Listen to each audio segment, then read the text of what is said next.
Bienvenidos a la UNAM Responde. Nos dará mucho gusto que nos acompañen durante los próximos 30 minutos en este espacio de diálogo en donde buscamos entender todo aquello que nos interesa o que nos preocupa, siempre de la mano de nuestros especialistas universitarios que nos comparten tanto su opinión como su conocimiento. Quédense con nosotros durante los siguientes minutos, por supuesto, aquí en TV UNAM.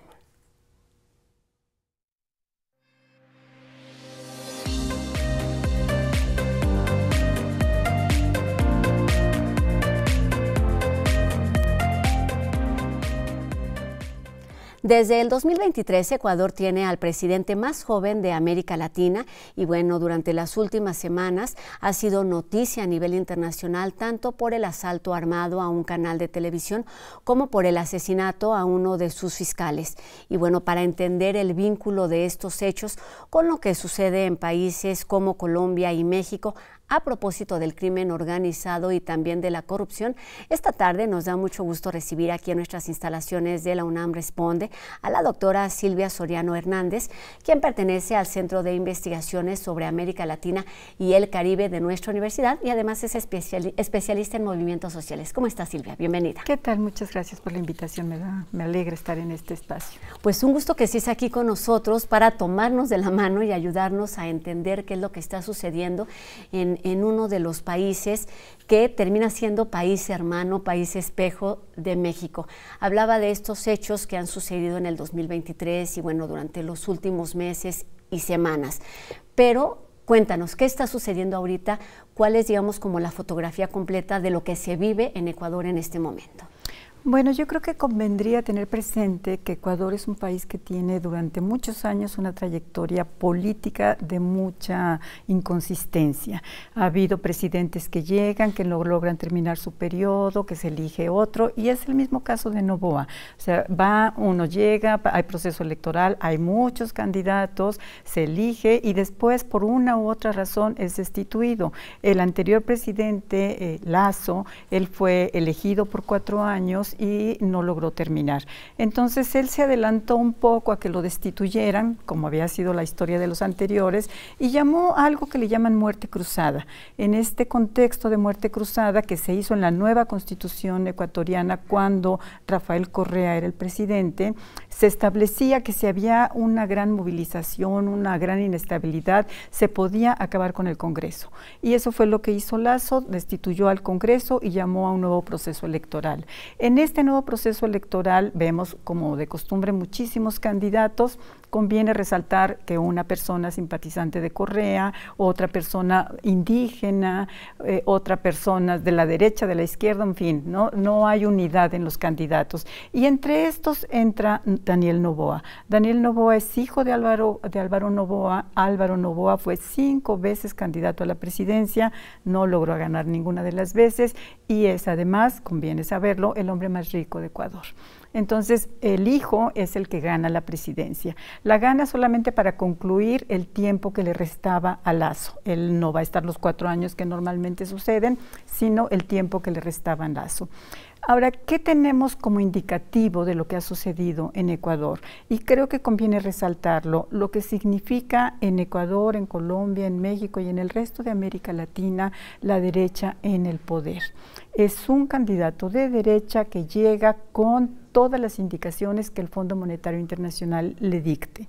Y en este sentido suele haber políticas muy antipopulares, muy antipopulares, pero no le importa mucho. Entonces llega Noboa, no tiene ni 2 meses en la presidencia, recién tomó la posesión, pero yo creo que como electores deberíamos de pensar un poco más lo que significa que una persona que tiene un poco más de 30 años dirija un país.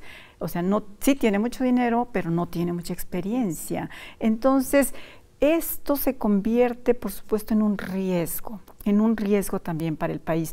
¿Cómo vas a enfrentar las cotidianidades y las emergencias? ¿Tienes la capacidad? ¿Tienes el equipo necesario para responder a todo esto? Creo que son elementos que debemos de tener en mente, porque suele tomarse como un atributo y es el más joven. Y bueno, sí es el más joven, pero eso significa que tiene la capacidad para responder a lo que se le está encomendando, ¿no? Es también conveniente mencionar que es la juventud quien está eligiendo a muchos de los nuevos mandatarios, ¿no?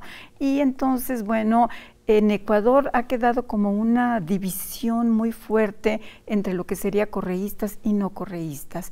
Esto también marca mucho de lo que sucedería. Cuéntanos por qué Correa es un personaje tan presente, tan activo, aún no estando, digamos, actualmente en el poder. Claro, y no está, pero está, porque no está en el poder, pero está, porque muchas de las cosas que se hacen y se deciden son por iniciativa de Rafael Correa. Una de las razones es, Rafael Correa llega a la presidencia después de otra racha de inestabilidad, entran, salen presidentes, y consigue lo que ninguno de sus predecesores: mantenerse 4 años, reelegirse en los siguientes 4 años, cambiar la constitución para seguir todavía. Entonces él estuvo 10 años, tiene por supuesto un gran carisma, se coloca como los presidentes de la región del ala progresista, él habla del socialismo del siglo XXI y por supuesto que hace un montón de cosas buenas para el país, ¿no? Invierte en salud, invierte en educación. Y ya se veía venir un escenario violento, porque esta violencia de los grupos criminales no es algo que brote de la noche a la mañana, es algo que va avanzando, avanzando, avanzando. Correa hizo cosas para detenerlo, ¿no? Suficientes o no, pero bueno, para nada explotó lo que explotaría después. Correa se va y deja a su sucesor, a la persona que es de su mismo partido, que era su vicepresidente y que apenas tomando posesión da marcha atrás a todo lo que Correa había hecho, traiciona lo que Correa, se convierte en un mandatario de derecha. De hecho, en México llegaron exiliadas recientemente varias personas que por ser afiliadas o simpatizantes de Correa fueron perseguidas y entonces ahora tenemos aquí un exilio ecuatoriano de lo que se llama correístas. ¿Quién está en contra de este correísmo o no correísmo? Es el movimiento indígena en Ecuador, que es un actor social fundamental, muy, muy importante y que conviene también tenerlo presente como alguien que toma decisiones que son, a diferencia de otros actores, que tratan de que sean en beneficio para la población, para el conjunto de la población ecuatoriana. Justo para allá iba, como toda esta historia, este contexto, pero en particular la inestabilidad política se traduce en inestabilidad social. Por supuesto, porque, a ver, ¿por qué han destituido a los anteriores presidentes? Muchas veces porque este movimiento social estuvo presionando porque ciertas políticas no prosperaran. ¿Como cuáles? Ecuador es un país que produce petróleo, es un país petrolero. Entonces, esperaríamos que si es un país petrolero, pues los recursos se beneficien la población, pero no es así. Entonces, hay un subsidio al precio de la gasolina y de repente el Fondo Monetario Internacional dice: hay que tener más ingresos, hay que pagar más intereses, hay que aumentar el precio de la gasolina. Y entonces, ¿quién responde que no hay que hacerlo? Por lo regular, el movimiento indígena. ¿Por qué responde él? Porque tiene una estructura organizativa de tiempo atrás. Y no solo eso, sino que tiene el prestigio de que otros sectores de la población se van a unir a las iniciativas que propongan. Entonces, ellos han insistido mucho, aquí no es un debate de correísmo o no correísmo, es un debate de qué es lo que nos conviene más. Conviene también mencionar que Rafael Correa se enemistó con el movimiento indígena. ¿Por qué? Porque el talón de Aquiles de muchos de los gobiernos llamados progresistas en la región es el extractivismo.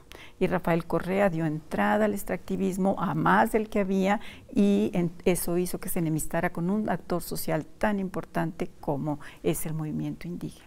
Resulta complejo y además prácticamente imposible abordarlo en estos pocos minutos, digamos, como la complejidad con respecto a los factores políticos, sociales, económicos, pero hay un tema que resalta a raíz, me parece, de los hechos más recientes, que tiene que ver con lo que mencionaba al principio, que es pues este asalto a la televisión y pues el asesinato también de este fiscal, más la fuga de algún personaje relacionado directamente con el crimen organizado.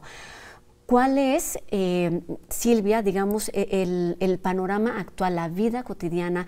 ¿Qué está sucediendo? ¿Qué hace la gente? ¿Pero qué hacen los políticos? Es decir, ¿pueden salir a la calle libremente? ¿Cuál es la percepción? ¿Qué es lo que se está viviendo ahí? Bueno, sí, evidentemente las cosas cambiaron mucho a partir de justo del asalto al canal de televisión. Un poquito antes de que Noboa tomara posesión, se da también otro hecho violento que no tenía precedentes y fue el asesinato de uno de los candidatos. Entonces, esto ya genera bastante miedo, bastante temor en la población. ¿Qué piensa normalmente un ciudadano común? Si pueden matar a un candidato, pues pueden matar a cualquiera, ¿no? O sea, porque no es gente que ande por la calle tan tranquilamente. Entonces, este asesinato no esclarecido es un detonante de miedo que seguramente influye en quienes van a votar. Obviamente tiene alguna relación con la gente que va a tomar la decisión. Entonces, bueno, este hecho, este fiscal que fue asesinado la semana pasada estaba investigando este crimen y estaba investigando también la toma del canal. Más allá de que fuese o no real la toma del canal, digamos que no nos metamos a ese debate con que sí estaba, con que si fue un montaje. He visto varios ecuatorianos que han analizado en dónde está el canal, en dónde está la policía, el tiempo que podría tomar, en fin. Entonces, más allá de esto, que demos por cierto que lo tomó un grupo criminal, ¿qué resalta primero? El impacto, porque ese video lo vimos todas las personas, yo creo, más allá de que nos interese o no Ecuador, claro, todas las personas vimos ese video. Entonces, el impacto que tiene el que personas estén con armas, con cuchillos, con dinamita, con granadas, con todas estas cosas. Pero otra cosa que también debiera llamarnos la atención es los jovencitos que están haciendo esta toma del canal. O sea, es una juventud que no tiene espacios. Es una juventud verdaderamente excluida de un proyecto político, económico y social en el país, ¿no? Entonces, bueno, de repente no supimos muy bien cómo, llegó la policía, detuvo a todos, pero si los vimos bien armados, si los vimos con cartuchos de dinamita, ¿no? Bueno, los detuvo. Preguntas ahí por resolver. Dejemos eso para que la audiencia lo reflexione también. Pero ¿cuál es el impacto inmediato? El pánico de la población. De repente circulaban otros videos de la gente corriendo, escondiéndose, agachándose, tirándose, sin saber si pasaba o no pasaba algo. Eso es también, entonces se difunde como que sí pasó y entonces vámonos, escondámonos. Entonces, ¿qué hay? Se declara que la gente va a tener que tomar clases a distancia, por ejemplo. O sea, como en los peores momentos de la pandemia, se trata de que la gente esté en su casa. Entonces, es evidente un impacto de terror el que se siembra en la población. Pasan dos cosas, o tres o cuatro, ya no sé cuántas llevo enumeradas. Vamos con las dos primeras. A ver, ¿qué sucede cuando Noboa dice, este es un estado de emergencia, es algo que está escapando, es algo nuevo y hay que abordarlo con nuevas políticas? Que Correa, que no está en Ecuador, que anda en Bélgica, inmediatamente da entrevistas en todos lados, pero también dice, apoyamos al presidente Noboa. No, o sea, el que estaba cuestionando unos días antes, ahora lo está apoyando, porque claro, hay que apoyarlo, la situación es bastante fuerte. El movimiento indígena también dice, apoyamos que se combata este grupo o este crimen o esta situación delincuencial. Y ese es otro tema que hoy nos importa mucho, y es que de repente o no, Ecuador nos parece muy cercano a México, no solo por lo que se está diciendo en las noticias con respecto a casos de corrupción, de crimen organizado, por las similitudes que pueden vivirse allá y aquí, sino por esos vínculos y esas redes que se van tejiendo, que tienen que ver con la corrupción, con la no legalidad, cómo entender y cómo ayudarnos a tener un poco más claro el panorama con respecto a eso que no es oficial y que no se ve. Yo creo que el concepto clave en este caso es la corrupción, precisamente, porque ¿cómo podemos entender que un preso de alta peligrosidad, que está ubicado, que se sabe cómo es, quién es y a qué se dedica, puede escaparse de la prisión? Recordemos que todavía unos meses antes hubo unas crisis carcelarias terribles, donde hay más de 400 muertos dentro de las prisiones. Entonces, ¿qué significa esto? Que al interior de las prisiones hay una especie de centro de mando desde donde los grupos delincuenciales están dirigiendo las acciones. Entonces, ¿qué pasa en estas prisiones que pueden existir todas estas posibilidades? Que hay una gran corrupción. ¿Corrupción de quién? Por un lado, de los políticos, eso es indudable, un montón de políticos que se están beneficiando de esto. Por otro lado, de las Fuerzas Armadas, el Ejército y la Policía, que son los encargados de vigilar esto. Y por otro lado, y también es el corolario del Poder Judicial, que no está tomando las medidas que se deben tomar. ¿Qué sabemos que sucede cuando hay un gran negocio del narco? El dinero fluye muchísimo y se utiliza para controlar esto. ¿Qué pudo haber pasado? Esto es especulación con el fiscal anterior, que quizá no le entró a este sistema de corrupción. Entonces, el que no está muerto. Era un fiscal que estaba investigando casos terribles y anda sin vigilancia, sin una guardia. Podríamos seguir hablando de todo lo que sucede y de estas diferentes interpretaciones, pero quisiera preguntarte, para ir cerrando el tema, ¿cómo es que este caso o estas situaciones de corrupción en un país en particular impactan y mueven lo que sucede no solo en México por estas relaciones entre gente del crimen organizado, sino en toda la región? ¿Por qué América Latina tendría que voltear a ver lo que sucede en Ecuador?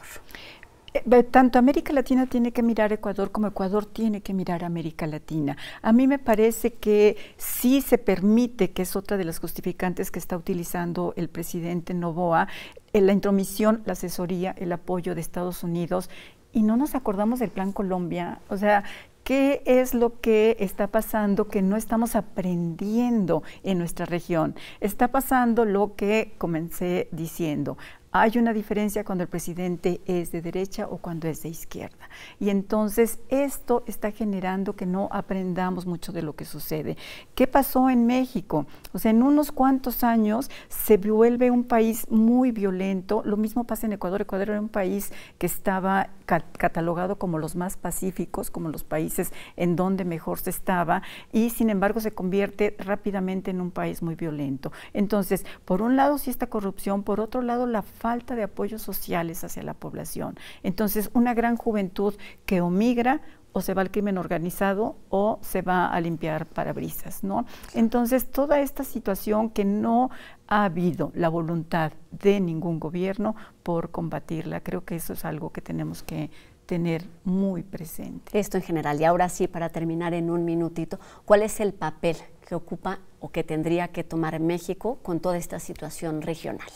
Bueno, México durante mucho tiempo, y se perdió más en los últimos sexenios, era un país que era líder, digamos, líder para dictar muchas de las políticas que se podían hacer, ¿no? En México ahora, con toda esta violencia, difícilmente podemos ponernos como ejemplo de lo que convendría hacer, pero creo que sí tenemos que considerar que esta violencia se sale de control, que beneficia a unos cuantos y que perjudica al conjunto de la sociedad. En ese sentido es que tendríamos que tomar esas medidas, ¿no? Esas medidas importantes de realmente combatir la corrupción, tanto al interior de las estructuras gubernamentales, para también poder combatir esa corrupción que se está viviendo en los penales y que se está viviendo en muchos ámbitos que permiten que estos grupos se beneficien de lo que está sucediendo. Y es en este caso en particular que podría tomarse como ejemplo para que pues los países tomaran los aprendizajes, pero también la iniciativa de proponer algo distinto, no en privado, sino entendiendo que formamos parte de una comunidad y que también las consecuencias se viven, entonces, en toda esa sociedad que está habitando pues los distintos países de la región llamada América Latina. Claro, por eso luego hay cumbres, hay grupos, hay organismos que benefician o perjudican de acuerdo y truenan o avanzan de acuerdo al mandatario en turno y a su ideología. Y lo dijiste fuera del aire, pero con eso voy a terminar, que son importantísimas las conversaciones en torno a este tema para entender en dónde estamos, de dónde venimos y, por supuesto, hacia dónde vamos. Muchísimas gracias, doctora Silvia Soriano Hernández, investigadora del Centro de Investigaciones sobre América Latina y el Caribe, el CIALC, de nuestra universidad. Muchas gracias. Al contrario, un gusto. Por estos minutos que sobre este tema que no se acaba y además se siguen agregando nuevas preguntas, por supuesto, a las situaciones que vivimos en los distintos países. Y vamos con otro tema. Cambiamos porque estaremos hablando ahora de bicicletas, que bueno, sabemos que además de ser un medio de transporte o bien una herramienta para ejercitarnos, tiene una relación estrecha también con la literatura. La periodista Lucila Navarrete Turrent será en este caso pues la segunda anfitriona de la edición de Pedaléale, Letras en Bicicleta, que bueno, a lo largo de 9 sesiones abordará temas como el manual de ciclismo, crónicas, ensayos y también diarios hechos por apasionados de la bicicleta. Este taller se llevará a cabo de forma virtual del 7 al 23 de febrero y bueno, pueden participar todos aquellos interesados en compartir sus vivencias y además también sumar nuevos aprendizajes. Los detalles los encuentran en las redes de Literatura UNAM y también en el correo que aparece en nuestras pantallas. Hicimos esta pausa, pero seguimos al tanto de lo que sucede en Ecuador. Jacobo Dayan nos habla enseguida sobre la situación que enfrenta este y otros países de América Latina a propósito precisamente de lo que ya platicábamos, la violencia y su relación con el crimen organizado.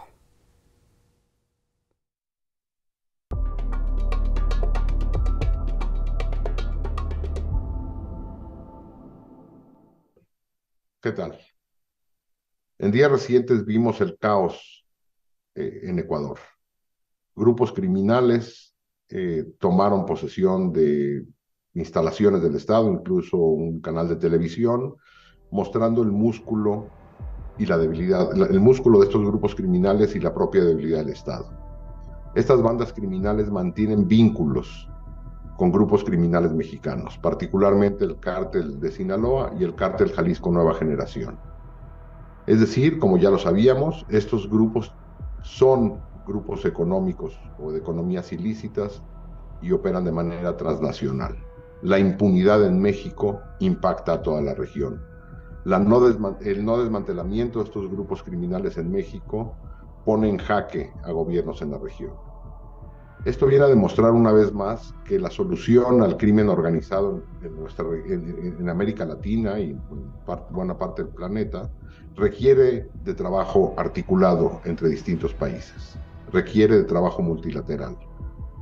Los grupos criminales adquieren mayor capacidad de fuego, mayor capacidad económica y los estados se ven incapaces de controlarlos. Es urgente un llamado de toda la región, de nuestra región, articulada, es decir, países como Ecuador, Colombia, Bolivia, países centroamericanos, El Salvador, Honduras, Nicaragua, México, Guatemala, hagan un llamado y exijan un cambio en la política internacional y se trate de desmantelar estos grupos de manera articulada. Seguir intentándolo hacer con las fuerzas armadas de cada uno de los países solamente aumentará la violencia y fortalecer a estos grupos. Repito, urge una solución integral al problema del crimen organizado que pone en riesgo la vida democrática, la seguridad y la estabilidad de países en la región. Gracias.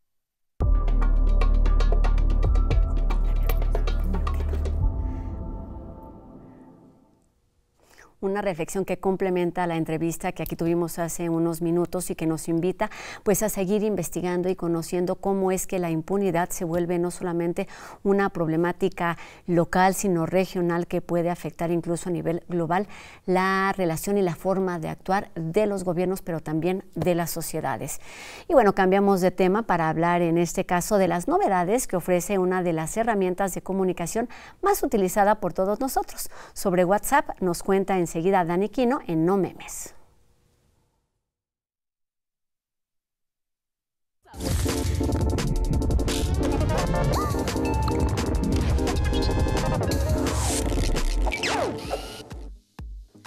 WhatsApp es una de esas aplicaciones que, aunque no es la única que existe de mensajería, su éxito es tal que ya casi es imposible imaginar nuestra vida sin ella.